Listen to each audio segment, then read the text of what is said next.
प्रिय विद्यार्थियों, मैं डॉक्टर विनीता निर्वाण, एमएलवी गवर्नमेंट कॉलेज भीलवाड़ा। आज हम फाइनेंशियल मैनेजमेंट के अंतर्गत लाभ हानि खाता या अन्य विवरण के बारे में अध्ययन करेंगे। लाभ हानि खाते को आय विवरण, आधिक्य या का विवरण, अर्जनों का विवरण, लाभ एवं हानि का विवरण तथा आय एवं खर्चों का विवरण आदि नामों से जाना जाता है, परंतु इसका सबसे प्रचलित नाम आय विवरण इनकम स्टेटमेंट है। आय विवरण एक अमेरिकी शब्द है। अमेरिकी संस्थाओं में लाभ हानि का हिसाब एक विवरण के रूप में तैयार किया जाता है, अतः वहाँ इसे आय विवरण के नाम से जाना जाता है, जबकि भारत में लाभ हानि के हिसाब को एक खाते के रूप में तैयार किया जाता है, अतः यहाँ पर इसे लाभ हानि खाते के नाम से जाना जाता है। लाभ हानि खाता एक निश्चित अवधि के व्यवहारों का परिणाम दर्शाता है। यह एक प्रावेगिक प्रलेख है, क्योंकि यह एक निश्चित अवधि की सभी घटनाओं का दिग्दर्शन करता है। इसको अनेक विद्वानों ने परिभाषित किया है। उसमें हॉवर्ड एवं अपटन के शब्दों में किसी अवधि की क्रिया के फलस्वरूप स्वामियों के दावे या समता में परिवर्तनों का समुचित विन्यासित सारांश लाभ हानि विवरण कहा जाता है।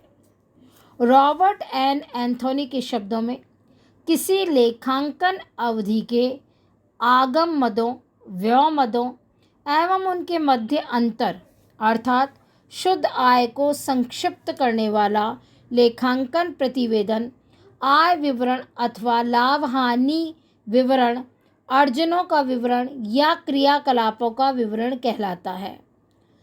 इसी कड़ी में राय ए फाल्के के अनुसार आय विवरण वह विवरण है जो व्यवसाय के एक निश्चित अवधि के आय एवं व्यय को प्रदर्शित करता है एवं तदुपरांत लेखा अवधि के लाभ एवं हानि की अंतिम राशि को प्रदर्शित करता है। लाभ हानि खाता उपयुक्त शब्दों में यह कह सकते हैं कि एक निश्चित अवधि की क्रियाओं या व्यवहारों का एक ऐसा सारांश होता है जिसमें उस अवधि से संबंधित आगमों, व्ययों एवं शुद्ध आय को लेखाकर्म के सिद्धांतों के आधार पर व्यवस्थित ढंग से प्रदर्शित किया गया जाता है। इस खाते के नाम पक्ष की ओर सभी व्यापार के व्ययों तथा हानियों को तथा जमा पक्ष की ओर सभी आगमों तथा लाभों को प्रदर्शित किया जाता है। दोनों पक्षों का अंतर लाभ अथवा हानि कहलाता है। लाभ हानि खाते या आय विवरण के कार्य, functions of profit and loss account और इनकम स्टेटमेंट।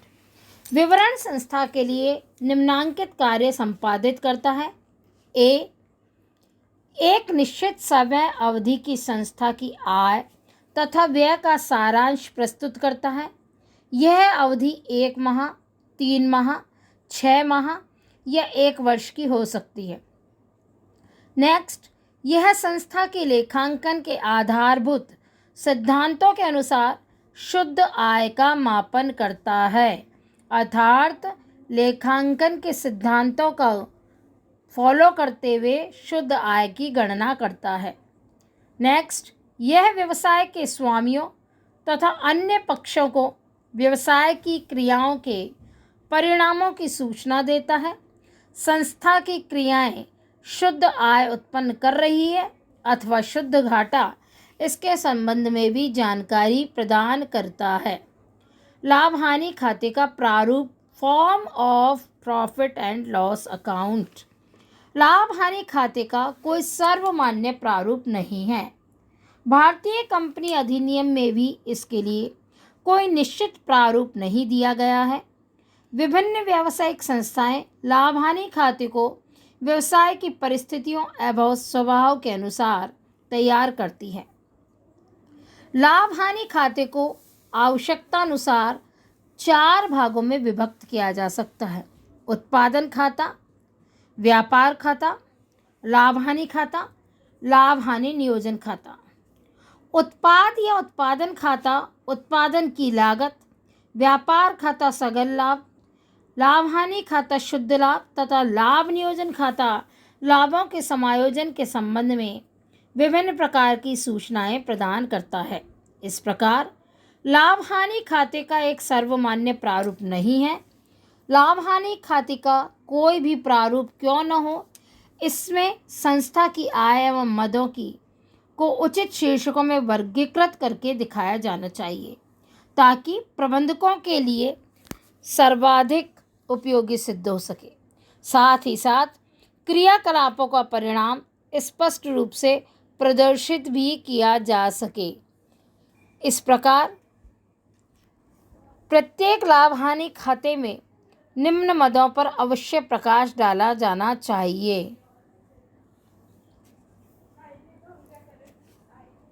ए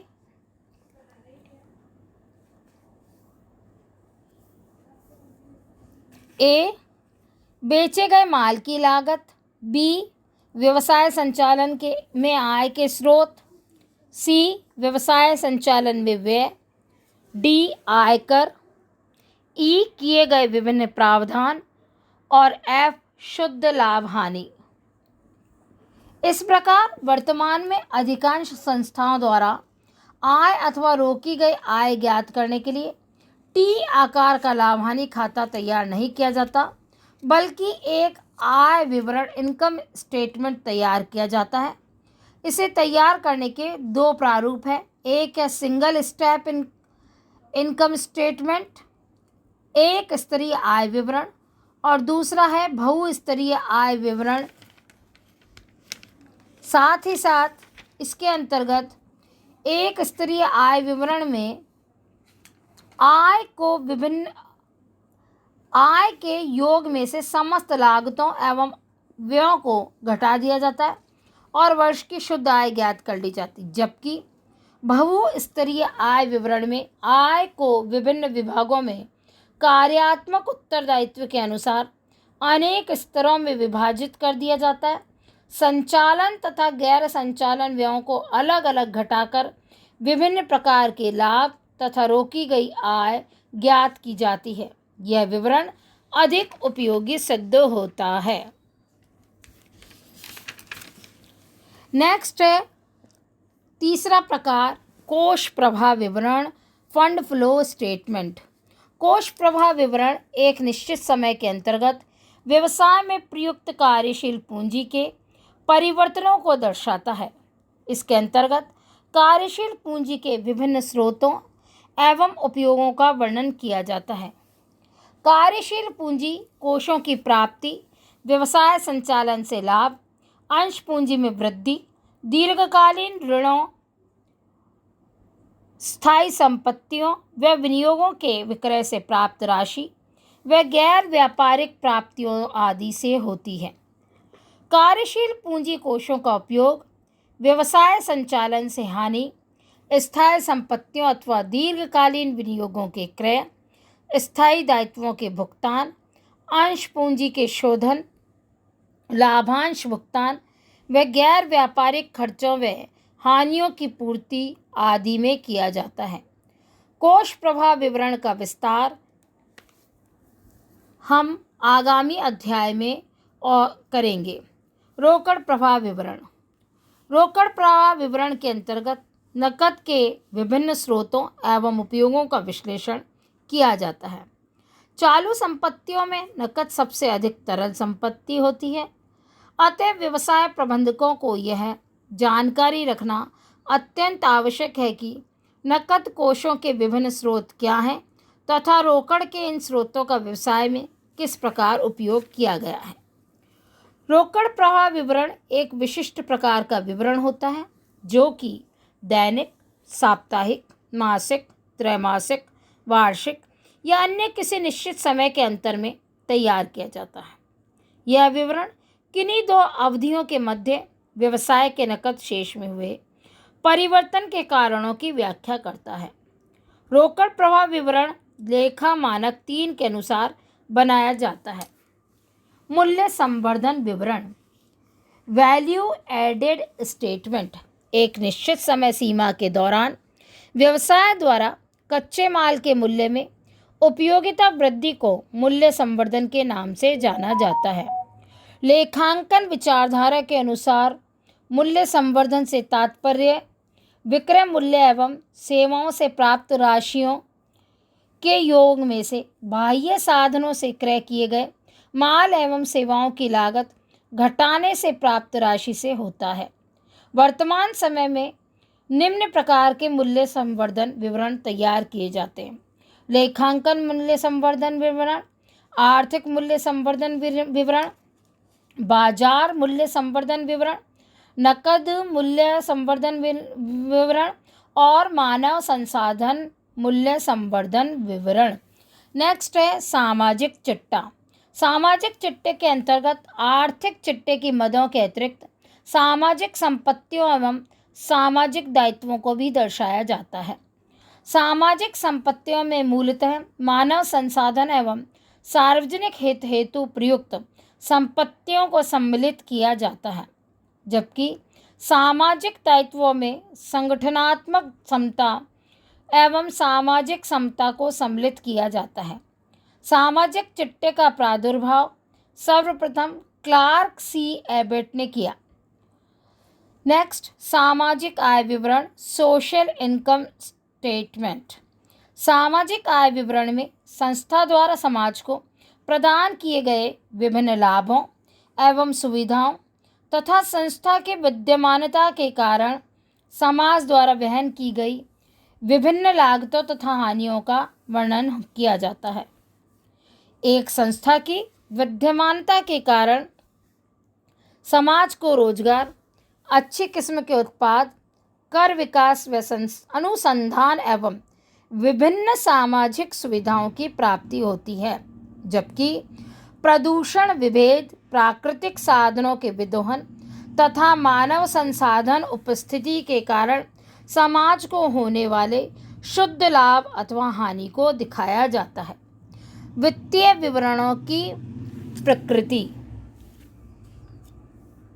सामान्य व्यक्ति के समझ में यह आता है, किसी संस्था के प्रकाशित वित्तीय विवरणों में संस्था की संपत्तियों एवं दायित्वों को वास्तविक एवं निरपेक्ष मूल्य पर दिखाया जाता है, परंतु वास्तव में यह धारणा उचित नहीं है, क्योंकि वित्तीय विवरणों में उल्लेखित समंक, लिपिबद्ध तथ्यों, लेखांकन परंपराओं, स्वयं सिद्धियों तथा लेखापाल के व्यक्तिगत निर्णयों का सामूहिक परिणाम होते हैं। वित्तीय विवरणों की प्रकृति संबंधी निम्न विशेषताएं हैं। ए, लिपिबद्ध तथ्य, रिकॉर्डेड फैक्ट्स। व्यावसायिक व्यवहारों का लेखा व्यावसायिक पुस्तकों में उसी तिथि को तथा उसी मूल्य पर किया जाता है जब वे व्यवहार किए जाते हैं। समय के व्यतीत होने के साथ साथ ये लेखे ऐतिहासिक रूप धारण कर लेते हैं तथा इन्हीं लेखों की सहायता से वित्तीय विवरण तैयार किए जाते हैं। नेक्स्ट, लेखांकन प्रथाएं। वित्तीय विवरणों में लेखांकन प्रथाएं महत्वपूर्ण स्थान रखती हैं। ये व्यावसायिक व्ययों का पूंजी एवं आगम व्ययों में विभाजन, हास रीति का चुनाव, स्टॉक मूल्यांकन आदि लेखांकन प्रथाओं से प्रभावित होते हैं। वित्तीय विवरणों में दिखाए गए तथ्य वास्तविक एवं निरपेक्ष नहीं होते। नेक्स्ट, स्वयं सिद्धियाँ। वित्तीय विवरणों को तैयार करते समय लेखापाल कुछ बातों को स्वयं सिद्ध मानकर चलता है, चाहे उनकी सत्यता संदेहजनक ही क्यों न हो। उदाहरणार्थ, प्रत्येक लेखापाल देश की मुद्रा, रुपये का मूल्य स्थिर मानकर चलता है तथा विभिन्न तिथियों को किए गए लेन देनों में कोई अंतर नहीं करता। इसी प्रकार व्यवसाय की चालू स्थिति की मान्यता के आधार पर स्थायी संपत्तियों के उनके लागत मूल्य पर दर्शाने का मुख्य कारण है। नेक्स्ट, व्यक्तिगत निर्णय। वित्तीय विवरणों पर लेखापाल के व्यक्तिगत निर्णयों का भी प्रभाव पड़ता है। लेखांकन के बहुत अधिक ऐसे क्षेत्र हैं जहां पर लेखांकन की अनेक वैकल्पिक पद्धतियां अपनाई जा सकती हैं, यथा स्टॉक का मूल्यांकन लागत या बाजार मूल्य दोनों में से किस पर हो या जो कम हो उस पर किया जाना चाहिए। लेकिन स्टॉक की लागत की गणना प्रथम आगमन प्रथम निर्गमन से हो या अंतिम आगमन प्रथम निर्गमन यानी लीफो और फीफो अथवा प्रमाप लागत, औसत लागत आदि आधारों पर की जा सके। इसमें से किस आधार को अपनाया जाए यह लेखापाल की व्यक्तिगत निर्णय पर निर्भर ही रहता है। नेक्स्ट, लेखांकन अवधारणाएं। लेखांकन की विभिन्न अवधारणाएं वित्तीय विवरणों के निर्माण में महत्वपूर्ण भूमिका निभाती है। लेन देनों का शुद्ध लिपिबद्ध किया जाना अत्यंत आवश्यक है। इन अवधारणाओं पर ही यह निर्भर रहता है। मुद्रा मापन की अवधारणा के आधार पर सभी लेन देनों को मुद्रा में व्यक्त किया जाता है। चल संसाधन अथवा व्यवसाय को निरंतरता अवधारणा व्यवसाय के भावी अस्तित्व पर जोर देना है। लागत अवधारणा संपत्तियों को लागत मूल्य पर प्रदर्शित करने पर बल देती है। वसूली अवधारणा उपार्जन अवधारणा एवं लेखांकन अवधि अवधारणा की सहायता से आय की राशि निश्चित होती है। निष्कर्ष रूप में यह कहा जा सकता है कि वित्तीय विवरणों की प्रकृति मूलक अनेक विशेषताएं हैं जो वित्तीय विवरणों को समझने तथा इनके निर्माण में सहायक सिद्ध होगी।